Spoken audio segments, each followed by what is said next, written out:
pegando o gancho de vocês, até Mariana, aqui se falou da dificuldade de colocar o produto no mercado, né? Isso me lembra muito também que está submetido à fiscalização da Anvisa com relação aos aspectos da publicidade.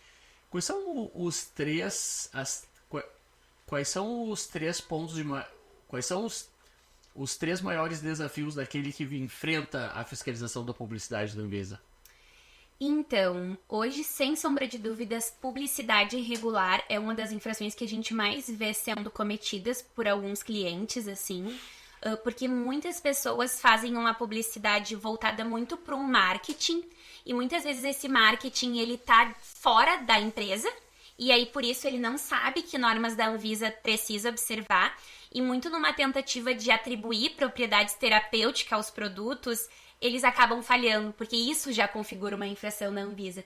Então, eu diria que o cuidado com as palavras e ter muito clara o que pode e o que não pode atribuir, e tem uma RDC especificamente para questões de publicidade. Então, alegações terapêuticas não podem, imagens... Mas o que é isso, para quem está em casa, assim? O que...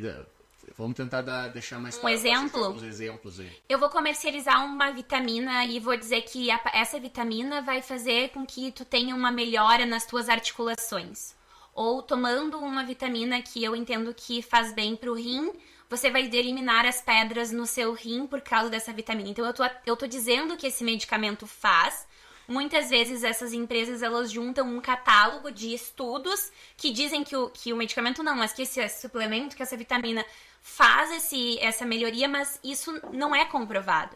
Então, é dizer que um produto faz sem que isso seja comprovado pela Anvisa. Porque não basta a gente juntar um estudo acadêmico dizendo que em 30 pacientes aconteceu essa melhoria, isso não vai servir de fundamento e aí vai haver uma penalização.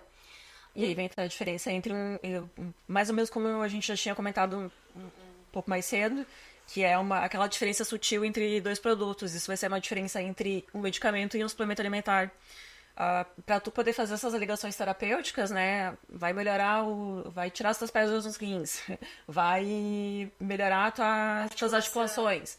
Para tu poder fazer essas ligações tem que ter todos os estudos científicos e aí, nesse caso, vai ser enquadrado como medicamento.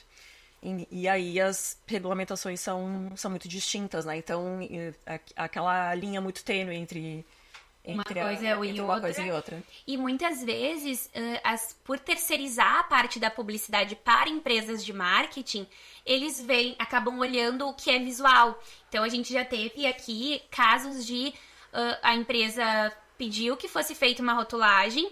Nessa rotulagem não era um medicamento, era um suplemento, e até nos remédios existem regras bem mais rígidas para o que pode constar ou não constar na caixinha do medicamento.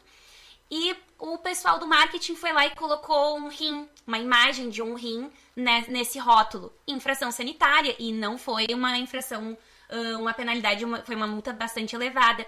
Então são esses detalhes que uma empresa regulada pela Anvisa precisa observar. Saber o que pode e o que não pode dizer. E aqui a gente já ajudou vários clientes de uma forma muito prática. A gente pegou a RDC aplicável ao caso dele, ou as RDCs, e a gente entrou no site e fez uma lista, uma espécie de auditoria de conformidade de publicidade. Então isso pode dizer, isso não pode, isso aqui tem que retirar.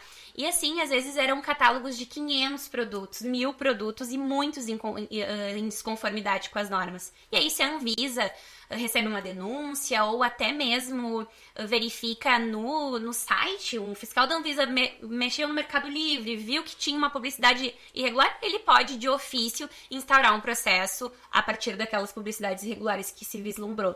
Então é algo bem... E as penalidades, elas são calculadas como e até que valores elas chegam?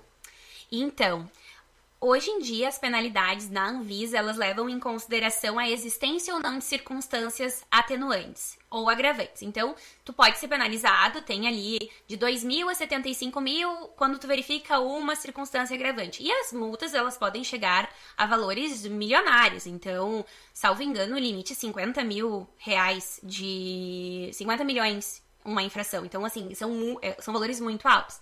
Então, a Anvisa verificando tem circunstância agravante, vai aumentar a penalidade por causa da circunstância agravante. Tem a circunstância atenuante? Vai diminuir por causa da circunstância atenuante. Só que um aspecto que também nós conversávamos antes de começar o episódio e que as empresas não se atentam é o porte que está na Anvisa. Então, a Anvisa tem um sistema que se chama Sistema Solicita e que empresas que são reguladas anualmente precisam comprovar o porte. E aí, ali vai dizer quais documentos tu precisa comprovar o porte e faz a diferença. Empresa de pequeno porte tem que juntar o balanço autenticado, empresas de grande porte são outros documentos específicos para comprovação. Só que isso tem que ser feito anualmente e se tu tem um processo administrativo, tu precisa ter um cuidado ainda maior. Por quê? Porque se o teu porte nunca for atualizado, ou tu foi lá, fez o cadastro da Anvisa e nunca comprovou o porte, a Anvisa presume que tu fatura superior a 50 milhões ano. Então, a base de cálculo da multa é como se tu faturasse 50 milhões ano.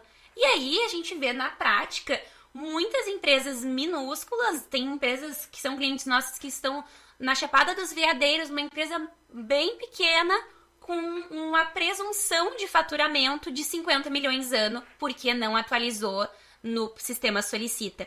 Então, as multas, elas variam muito em relação ao porte da empresa estar desatualizado no sistema e também essa verificação no caso concreto de circunstância atenuante e agravante. E nas defesas é possível diminuir essas multas? Sim, se a gente verifica que tem circunstâncias que incidem no caso para diminuir, a gente alega e comprova. E também muitas vezes a publicidade, principalmente em e-commerce, ela não foi veiculada por alguns clientes nossos, então a gente demonstra que não é essa infração que está sendo imputada para a empresa errada, já aconteceu isso. E muitas vezes a simples mudança no porte econômico da empresa já faz uma redução, porque uma base de cálculo de 50 milhões é muito diferente de uma empresa que fatura 1 milhão ano. São muitos detalhes. Quando nós vamos nos debruçar sobre o caso concreto, conseguir verificar se a infração ela aconteceu ou não e a norma que está sendo imposta para esse fato, se ela está sendo corretamente aplicada ou não. Eu me lembro de um caso bonito, nós nos tornamos autoridades no Brasil nessa área de medicamentos, farmacêuticos, muito pela nossa vivência também na área do direito público com relação a licitações, contratos públicos, afastamento de penalidades. Uma das penalidades em que, curiosamente, nós conseguimos afastar foi porque em pregões o cliente ofereceu lances, em pregões públicos de licitações, ofereceu lances superiores ao teto da tabela CIMED. E ali a gente viu que os lances finais eram muito inferiores aos lances iniciais. E essa peculiaridade gerou uma grande vantagem para o cliente. A penalidade foi reduzida barbaramente nesse caso. Então, é o que eu digo, o diabo ele mora nos detalhes. E ali o operador do direito ele vai precisar se debruçar com cautela e ver ali quais os detalhes que envolvem a questão. Eu digo que as palavras são caixas vazias. Quem dá significado para as palavras é o intérprete, é o julgador, o primeiro julgador é o advogado. Então, eu acho que fica assim para quem está acompanhando que não aceitam, não se conformem com essas penalidades excessivas. Busquem alternativas para tentar reduzir essas penalidades, porque tem muitas oportunidades para isso. É nesses casos que a gente vê muito a necessidade de ter um profissional responsável técnico, ativo e atualizado. E que poderia ajudar em todos esses casos, né? Tendo uma pessoa por trás dessas situações poderia ajudar em todos os casos. Por exemplo, profissão de porte. Se tiver um responsável técnico atento, principalmente, né? E atuante, vai saber que precisa fazer isso, então já atenuaria bastante toda essa preocupação.